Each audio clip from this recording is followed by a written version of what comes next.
Welcome to our Artificial Intelligence through Artificial Intelligence YouTube channel and the Introduction to Deep Learning and PyTorch course.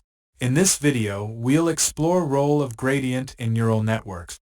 A gradient is a vector of partial derivatives. Let's say you have this function. The gradient of this function, f, is the vector of its partial derivatives with respect to x and y. This function clearly highlights the partial derivatives of f with respect to x and y. A collection, or vector, of such partial derivatives forms the gradient of the function. In neural networks, it represents how much the loss function changes when a weight or bias is adjusted. A larger gradient means faster learning. It is like a steeper hill or steep slope. A very small gradient, close to zero, causes vanishing gradients, slowing down learning. It is like a flat ground. For a loss function L, W1, W2, Wn, the gradient is. Each partial derivative measures how L changes when a weight is adjusted. A helpful real-world analogy for understanding gradients is hiking down a mountain. Imagine the loss function as the mountain's height.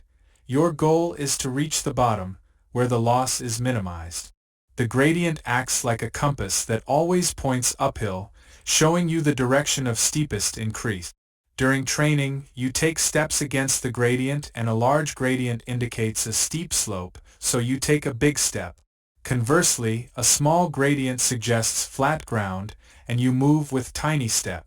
This becomes problematic in deep neural networks due to the vanishing gradient issue, where gradients become so small that learning nearly stops. The gradient is very important in neural network because it tells us which direction to change the weights and how much to change them to reduce the error.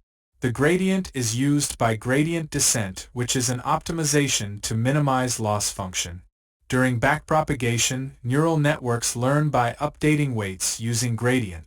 So, we can say that without gradients, a neural network would not know how to improve. That wraps up today's video. Please don't forget to subscribe our channel, like the video, share and comment it to stay updated with this series.